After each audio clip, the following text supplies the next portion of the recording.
জয়গুরু ইষ্টপ্রাণ দাদা ও মায়েরা, আজ ইষ্ট প্রসঙ্গে খুবই গুরুত্বপূর্ণ এই তথ্যগুলি জেনে নেব।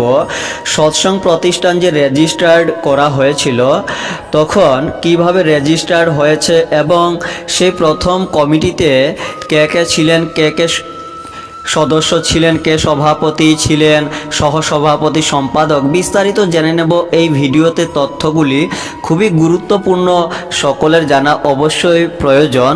তো তার আগে আপনাদের কাছে একটা অনুরোধ থাকলো, আপনারা অবশ্যই একটি লাইক করে দেবেন ভিডিওতে। অনেকজনেই বলেছেন ওনারা ফেসবুকে বা ইউটিউবে আমাদের ভিডিওগুলো রীতিমতো পান না, তো আপনারা লাইক কমেন্ট করে দিলে প্রতিনিয়তই আপনারা আমাদের ভিডিওগুলো পেয়ে যাবেন। তো এবারে জেনে নেব এই তথ্যগুলি।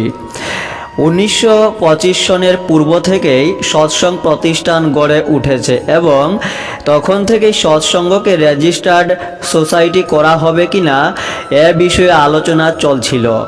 1925 সনে দেশবন্ধু চিত্তরঞ্জন দাস আশ্রমে এলে শ্রী শ্রী ঠাকুর এ বিষয়ে তাঁর মত জানতে চাইলেন।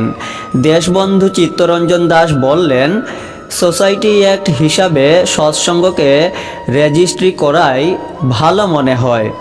এরপর পরমদয়াল শ্রী শ্রী ঠাকুরের মত অনুসারে 1860 সনের ভারতীয় আইনের 21 বিধান মতে সৎসঙ্গকে রেজিস্ট্রি করা হয়।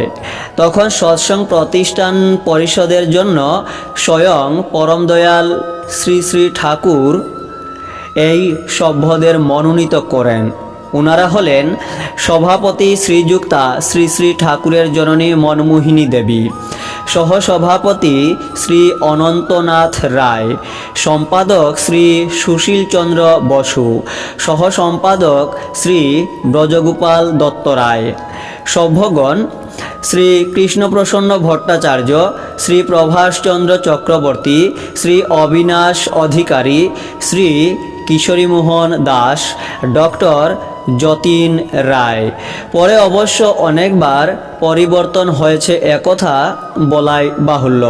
সুতরাং এখানে আমরা দেখতে পাচ্ছি রেজিস্টার্ড সৎসঙ্গ প্রতিষ্ঠান পরিষদের শ্রী শ্রী ঠাকুর মনোনীত প্রথম প্রেসিডেন্ট ছিলেন শ্রী শ্রী ঠাকুরের জননী মাতা মনমোহিনী দেবী।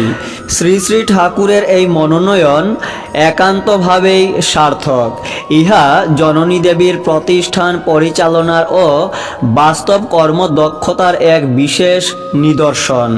জননী দেবী শুধুমাত্র নামেই প্রেসিডেন্ট ছিলেন না, তিনি বাস্তবিকই তা ছিলেন।